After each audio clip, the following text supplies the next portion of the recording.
दोस्तों, हमारे पेज पे फिर से आपका स्वागत है। हमारे पिछले वीडियो को आप लोगों का बहुत सपोर्ट मिला। कई सारे हमारे जो सब्सक्राइबर थे वो बढ़ गए, हमारे फॉलोअर थे वो बढ़ गए।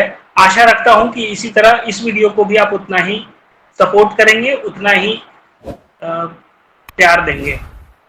दोस्तों, इस वीडियो को हमने बनाने का मकसद ये है कि जब हम यूसीएल इंस्टॉल करते हैं एक बीएलई के तौर पे, तो हमारे साथ कई सारी मुश्किलें आती है। मुश्किलें ये होती है कि जब सॉफ्टवेयर में कोई इश्यू आता है या फिर कोई और इश्यू आ जाता है तो हम उसको इंस्टॉल नहीं कर पाते, या फिर हमको समझ में नहीं आता कि अभी कैसे करें। कोई फाइल डिलीट हो गया तो उस केस में क्या करेंगे। इस तरीके की कई सारी उलझनें होती हैं जिसके कारण हम फुल्ली दूसरे पे डिपेंडेंट होते हैं। हम अपने डिस्ट्रिक्ट मैनेजर को फ़ोन करते हैं या फिर जो स्टेट में देखते हैं उनको फ़ोन करते हैं। किसी परेशानी के कारण हमारी काम नहीं हो पाती है क्योंकि हम उतने जानकार नहीं होते सॉफ्टवेयर के लिए, कैसे इंस्टॉल होगा, कैसे रन होगा।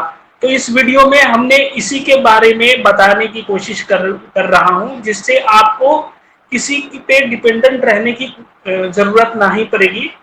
आप खुद से अपने लैपटॉप को, अपने यूसीएल को बिल्कुल रेडी कर लेंगे। आपको केवल अपने कंसर्न टीम को मशीन को रजिस्टर करने के लिए ही कॉल करना पड़ेगा। ये सारी प्रोसीजर जो होती है मशीन को रेडी करने की, रजिस्ट्रेशन के लिए, ये सारी प्रोसीजर पे हम आज बात करेंगे और एक एक पॉइंट आपको क्लियर करेंगे। तो हम शुरुआत करते हैं इस वीडियो को, क्योंकि जैसे ही हमारा जब क्रेडेंशियल बन जाता है और हमारे पास इंफॉर्मेशन आती है, मेल आती है यूआरडी से या फिर हमारे डिस्ट्रिक्ट मैनेजर के द्वारा कि आपका क्रेडेंशियल बन गया है, तो उस केस में फिर हम आईपी देते हैं। आईपी व्हाइट लिस्ट होता है। व्हाइट लिस्ट होने के बाद हम सिस्टम को रेडी करके मशीन रजिस्ट्रेशन के लिए देते हैं।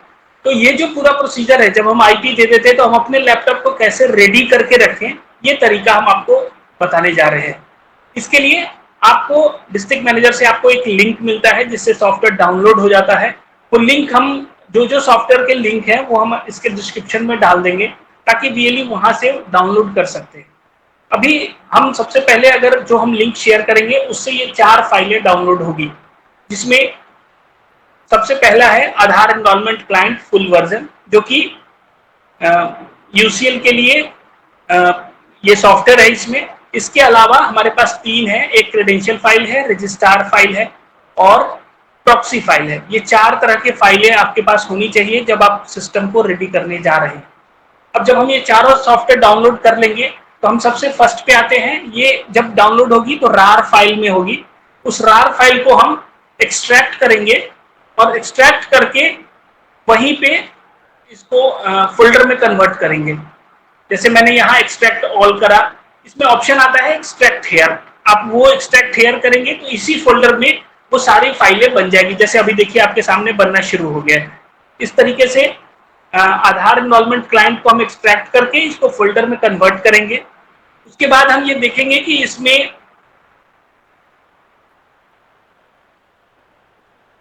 6 फोल्डर बनती है। 1 2 3 4 5 6 इस तरीके से इस आधार एनरोलमेंट क्लाइंट के फोल्डर में टोटल 6 फोल्डर बनेगी। उस 6 फोल्डर को की यूज हम पूरे तरीके से इसमें बताने की कोशिश करेंगे कि आप कौन से फोल्डर को यूज करेंगे सॉफ्टवेयर इंस्टॉल करने के लिए और किस तरीके से पूरे सॉफ्टवेयर को रेडी कर देंगे क्योंकि आपका लैपटॉप रजिस्टर होने के लायक हो जाए।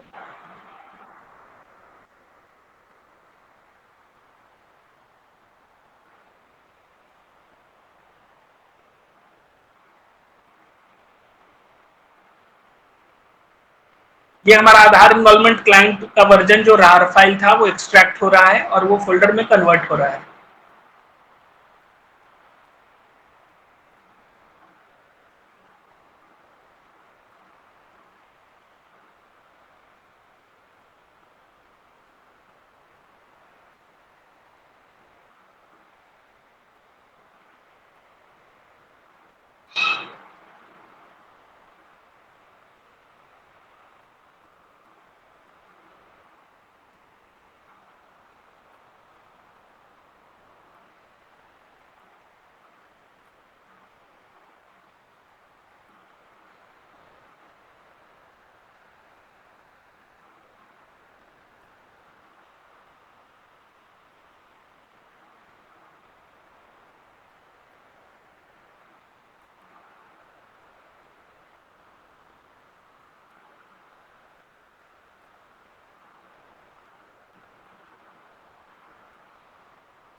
भी ये जैसा कि मैंने बताया था कि ये जो हमारा रार फाइल है, इसको जब हम एक्सट्रैक्ट करेंगे तो ये 6 फ़ोल्डर में कन्वर्ट हो जाएगा। इसमें आप देख सकते हैं टोटल 1, 2, 3, 4, 5, 6 टोटल 6 फ़ोल्डर हैं, जिसमें हम केवल 5th नंबर फ़ोल्डर पे जाएँगे और 5th में दो नाम से फ़ोल्डर बने हुए हैं, एक इंस्टॉल्यूशन, एक सेटअप आधार एनरोलमेंट क्लाइंट। तो हम सेटअप आधार एनरोलमेंट क्लाइंट को इंस्टॉल करेंगे। इंस्टॉल करने के लिए हम सेटअप आधार एनरोलमेंट क्लाइंट पे डबल क्लिक करेंगे। डबल क्लिक होने के बाद ये इंस्टॉल होना शुरू कर देगा। अब ये इस तरीके का मैसेज आ रहा है जिसमें रन एनीवे करना है। रन एनीवे करने के बाद ये इंस्टॉलेशन का जो प्रोसेस है वो स्टार्ट हो जाएगा।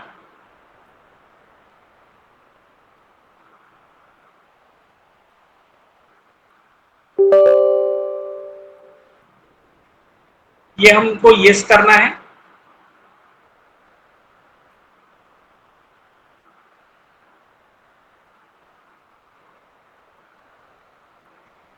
फिर आई एग्री करना है और इंस्टॉल पे क्लिक करके पूरा इंस्टॉलेशन होने का वेट करना है।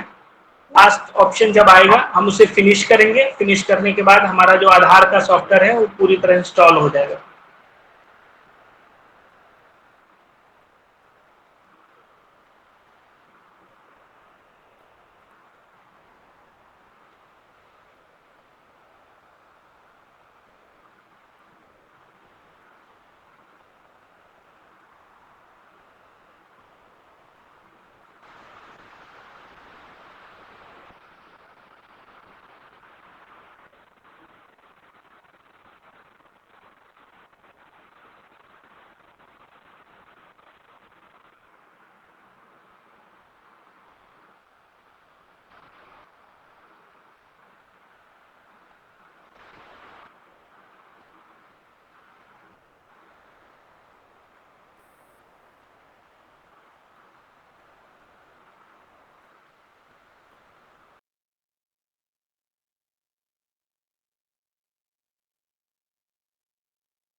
अब ये पूरा सॉफ्टवेयर इंस्टॉल हो गया है। लास्ट में हमें फिनिश पे क्लिक करना है।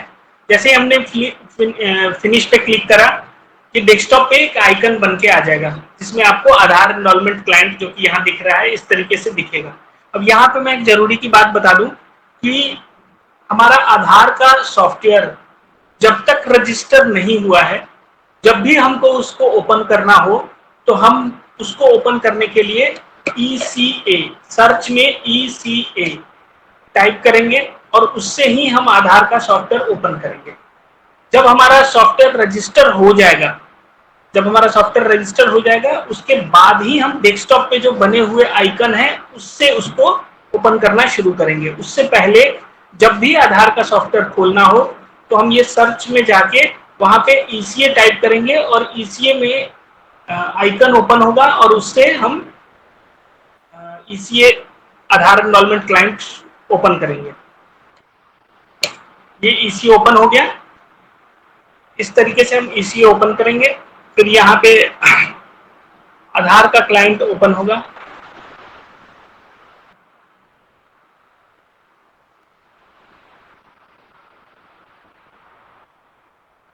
अब ये यहाँ हमारा सॉफ्टवेयर ओपन हो गया है जो कि हमने ECA टाइप करके ओपन किया है। आपको दिख रहा होगा यहाँ पे लिखा हुआ है सबसे ऊपर सुपरवाइजर, नीचे सुपरवाइजर और यहाँ ऑपरेटर UID। कहने का मतलब ये है यहाँ सुपरवाइजर लिखा हुआ क्यों है। यहाँ पे सुपरवाइजर इसलिए लिखा हुआ है कि अभी हमने इसमें अपना जो हमारा ऑपरेटर है, जो आप हैं एक्टिव होके आए हैं UIDI से, तो आपने अपना क्रेडेंशियल फाइल अपने फोल्डर में नहीं डाला है, इसलिए यहाँ पे सुपरवाइजर लिखा हुआ रहा है। जब आप इसमें अपना क्रेडेंशियल फाइल डाल देंगे तो यहाँ पे आप अपना जो यूजर आईडी है जो कि आपको UIDI से मेल आया है उसमें लिखा हुआ आता है, वो ऑप्शन आ जाएगा। उसमें आपको टाइप करेंगे तो आपका यहाँ पे यूजर आईडी ऑपरेटर आईडी में और नीचे आपका नाम भी आ जाएगा। फिर आपको नीचे आधार नंबर लिखना है। ये प्रोसीजर मैं बता देता हूँ आगे कि क्रेडेंशियल फाइल कहाँ डालना है और किस तरीके से डालना है। उससे पहले जब सुपरवाइजर एक डेमो लॉगिन होता है हर सॉफ्टवेयर के साथ, उसमें क्या है कि हम 1 2 3 4 1 2 3 4 और फिर नेक्स्ट 1 2 3 4 ये हम डालेंगे। 1 2 3 4 1 2 3 4 और 1 2 3 4 करके हम ये लॉगिन करेंगे। फिर ये इस तरीके से लॉगिन हो जाएगा। अगर हमने क्रेडेंशियल फाइल डाल के लॉगिन करा है तो यहाँ नीचे जहां आपको सुपरवाइजर लिखा हुआ दिख रहा है, यहाँ पे आपका नाम, आपका यूजर आईडी दिखेगा। अब हमको क्या करना है, हमें जाना है डेटाबेस मैनेजमेंट में। क्यों? कारण ये है कि जब हम इसके रजिस्ट्रार नेम में जाते हैं तो यहाँ पे गवर्नमेंट ऑफ कर्नाटका दिखेगा। एनरोलमेंट एजेंसी भी वही दिखेगी जो गवर्नमेंट ऑफ कर्नाटका के अंडर में आता है। तो हमारा जो खुद की जो कंपनी होती है जिसमें आप सिस्टम रजिस्टर करवा रहे होते हैं, उस कंपनी का अपना एक रजिस्ट्रार फाइल होता है। जिस रजिस्ट्रार फाइल को, ये आप देखिए यहाँ गवर्नमेंट ऑफ कर्नाटका दिख रहा है, तो उस रजिस्ट्रार फाइल को हम इसमें इंपोर्ट कराएंगे। इंपोर्ट कराने के बाद उसमें आपकी कंपनी का नाम दिखने लगेगा। जैसे मैं, अगर आप यूसीएल वीएलई अगर सीएससी के लिए काम कर रहे हैं तो सीएससी का नाम यहाँ दिखना चाहिए, रजिस्ट्रार नेम में सीएससी ईगॉव दिखना चाहिए। वो सीएससी ईगॉव दिखने के लिए आपको डेटाबेस मैनेजमेंट पर क्लिक करना है। यहाँ पे एक फाइल है जो कि मैंने शुरू में आधार सॉफ्टवेयर वाले फोल्डर में आपको दिखाया था। 3 फाइल, एक फाइल है जिसका नाम है क्रेडेंशियल फाइल, जिसका यूज मैंने आपको बता दिया है। दूसरा फाइल है रजिस्ट्रार फाइल, जिसका यूज मैं अभी आपको बता रहा हूं। ये आधार फोल्डर में गए, इसमें रजिस्ट्रार फाइल आप देख रहे हैं, ये वाला फाइल है। इसको मैंने सिलेक्ट करा, ओपन किया और इसको इंपोर्ट करा दिया। अब जब मैं इसको इंपोर्ट करा दिया तो इंपोर्ट कराने के तुरंत बाद आपको यहाँ अपने कंपनी का नाम यानी सीएससी का नाम नहीं दिखेगा, क्योंकि अभी आपने केवल इंपोर्ट कराया है। वो जो इंपोर्ट हुए हैं फाइल, वो अंदर सिस्टम में रन नहीं हुआ है। अभी भी देखिए आपको यहाँ गवर्नमेंट ऑफ कर्नाटका ही दिख रहा है। तो सीएससी दिखने के लिए हम पहले इसको क्लोज करेंगे और फिर से हम ईसीए ओपन करेंगे, जैसे मैंने पहले करा हुआ था। ईसीए ओपन करा। ईसीए ओपन करने के बाद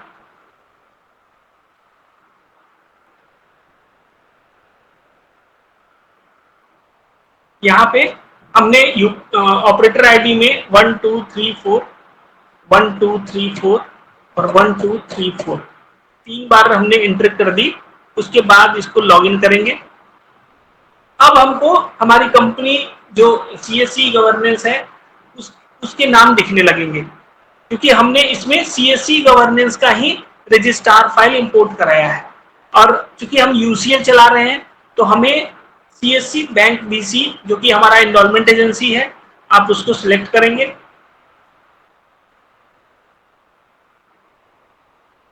ये हो गया आपके पूरे सिस्टम रेडी। लेकिन ये रेडी होने, ये पूरा सिस्टम रेडी का प्रोसेस है।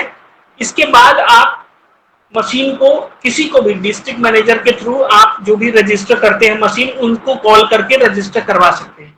ये पूरा प्रोसीजर हो गया आपको सिस्टम रेडी करने का। आप अगर इतना प्रोसीजर जानते हैं तो आप ये विश्वास रखिए कि आपको कभी भी कोई सिस्टम में इश्यू नहीं आएगा। इसके साथ इसमें जो बातें ध्यान रखनी है वो मैं आपको बताऊं। अगर आपने ये पूरा प्रोसीजर समझ लिया है तो अब मैं इसको क्लोज करता हूं और मैं आपको अगर बताता हूं कि आप अगर यूसीएल चला रहे हैं, ये तो उनके लिए है जिनको सिस्टम रेडी करना है। अगर आपका यूसीएल ऑलरेडी रनिंग है और आपके सॉफ्टवेयर में कोई इश्यू आ गया जिसके कारण वो चल नहीं रहा है, रन नहीं हो रहा है, तो आपको ये ध्यान रखना पड़ेगा कि रजिस्टर होने के बाद एक प्रोसेस होता है। रजिस्टर होने के प्रोसेस को हम L1 बोलते हैं, और L1 के बाद एक प्रोसेस होता है L2, जिसमें ऑन बोर्डिंग का अप्रूवल मिलता है हमको यूआईडीआई से कि अब आप सिस्टम चला सकते हैं। वो L2 ऐसा चीज है कि अगर हमने मशीन चलते हुए को डी रजिस्टर कर दिया या फिर खुद से अनइंस्टॉल कर दिया, डी रजिस्टर कर दिया, अगर हम डी रजिस्टर कर दिए मशीन, तो उस केस में जब भी हम रजिस्टर करवाएंगे तो हमारा L2 फिर से होगा, और L2 में लगभग 10 से 15 दिन का समय लगता है। इस 15 दिन को बचाने के लिए आपको क्या करना है कि आपका जो रनिंग है, मतलब अगर लैपटॉप में आपके यूसीएल चल रहे हैं, आपके सॉफ्टवेयर में कोई दिक्कतें आ गई, तो जो भी आ गई है दिक्कत, उससे L2 से बचने के लिए आपको क्या करना है, कंट्रोल पैनल में जाना है। कंट्रोल पैनल में जब आप गए यहाँ पे आपको दिख रहा है प्रोग्राम। कंट्रोल पैनल पे हमने क्लिक किया, कंट्रोल पैनल में जब क्लिक किया तो आया ऑप्शन, यहाँ पे टोटल 8 ऑप्शन ओपन हुए। इसमें हम चले गए प्रोग्राम में। प्रोग्राम के अंदर है program and features. Program and features जब हम ओपन करेंगे तो हमारे लैपटॉप में जितने भी सॉफ्टवेयर मैंने डाले हैं वो सारे लिस्ट से दिखने लगेंगे। जैसे आपको दिख रहा है सबसे पहला आधार कैमरा बीडीएम, आधार एनरोलमेंट क्लाइंट जो कि अभी अभी हम लोगों ने इंस्टॉल किया है, एनीडेस्क, और भी कई सारे सॉफ्टवेयर जो आपके सिस्टम में लगे हुए हैं, प्रिंटर का सॉफ्टवेयर, सभी चीजों का सॉफ्टवेयर दिखेगा। जब आपके सिस्टम में कोई इश्यू आ रहा है तो उस केस में आप इस आधार एनरोलमेंट क्लाइंट को सिलेक्ट करिए और अनइंस्टॉल कर दीजिए। या फिर ऐसी सिचुएशन आ रही है कि आपका लैपटॉप हैंग हो गया है, बिल्कुल स्लो चल रहा है और आप चाहते हैं कि हम सिस्टम को एक बार फॉर्मेट करा लें और फॉर्मेट कराने के बाद फिर से यूसीएल चालू करें, फिर से सॉफ्टवेयर डालें और चालू करें, ऐसा जब भी आपका मन हो तो उस केस में आप कंट्रोल पैनल खोल के प्रोग्राम में जाके, प्रोग्राम एंड फीचर्स में जाके आधार एनरोलमेंट क्लाइंट पर सिलेक्ट करिए और यहां से इसको अनइंस्टॉल कर दीजिए। अनइंस्टॉल करने से फायदा ये है कि आपको L2 कराने की जरूरत नहीं पड़ेगी 90%। आप 90% ये इंश्योर रखिए कि अगर आपने इस तरीके से अनइंस्टॉल कर दिया है तो आपको L2 कराने की जरूरत नहीं पड़ेगी। अब मैं एक चीज और आपको जो बताना था वो ये है कि जब हमने लॉगिन करा तो उस समय सुपरवाइजर ऑप्शन दिख रहा था। हमने ये बोला था कि क्रेडेंशियल फाइल कहाँ डाली जाती है, वो आपको दिखाने के लिए क्रेडेंशियल फाइल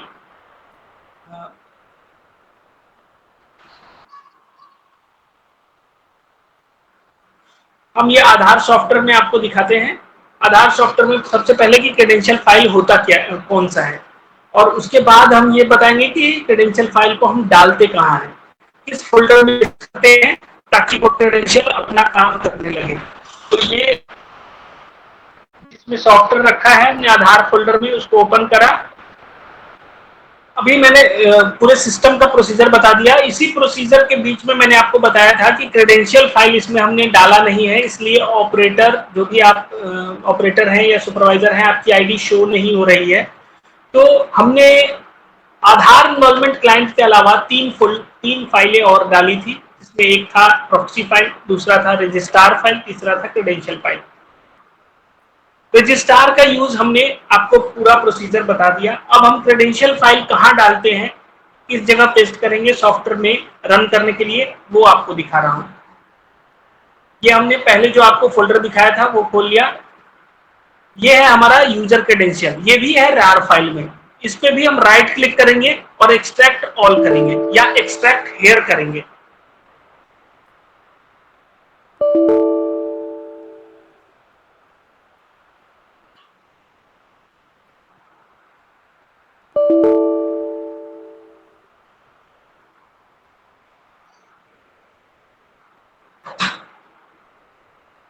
जब हमने क्रेडेंशियल का फाइल ओपन किया तो आपको दिखा इसमें से 2 फाइलें दिख रही है। एक में XML फाइल है ऊपर में और नीचे जो है वो CSV फाइल है। 2 तरह के फाइल है एक क्रेडेंशियल फोल्डर के अंदर।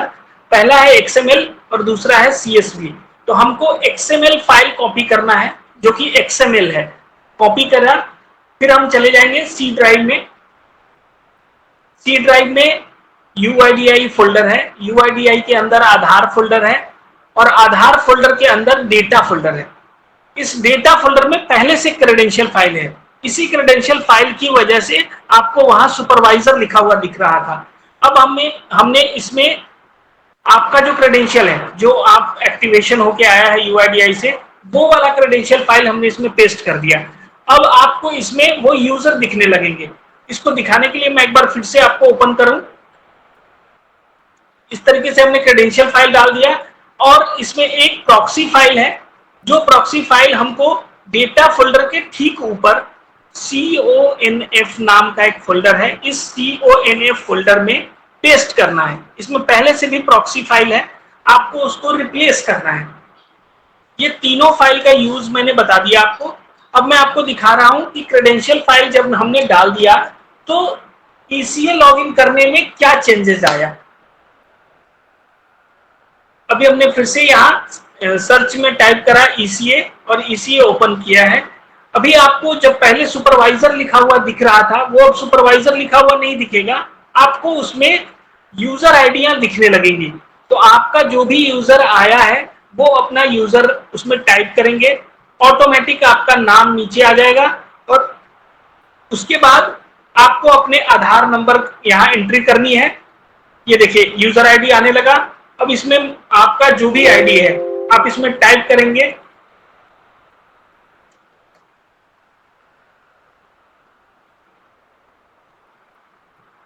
जो भी आईडी आपने टाइप किया उसका नाम इसमें शो होने लगेगा। नाम शो होने के बाद आपको अपना आधार नंबर इसमें एंटर करना है और फिर लॉगिन कर लेना है। ये क्रेडेंशियल फाइल डालने के बाद आपको फिर रजिस्ट्रार फाइल इंपोर्ट कराना है, जो कि बताया हुआ है इसी वीडियो में आपको।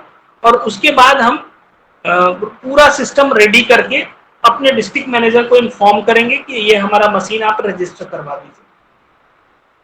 दोस्तों हमने पूरी हर एक पॉइंट को ध्यान में रख के इस सिस्टम को रेडी करने का प्रोसीजर का सभी तरह से वीडियो बना के आपको दिया है। अगर इसके अलावा भी आपकी कोई क्वेरी होती है, कोई क्वेश्चन होता है, तो आप इस वीडियो के कमेंट सेक्शन में आप वो क्वेश्चन डाल सकते हैं। हर एक क्वेश्चन का आंसर आपको जैसे ही हमारे जो भी रिप्लाई डालने के लिए अवेलेबल होंगे वो आपको तुरंत उस पर रिप्लाई डालेंगे, आपको हर एक क्वेश्चन का आंसर मिलेगा।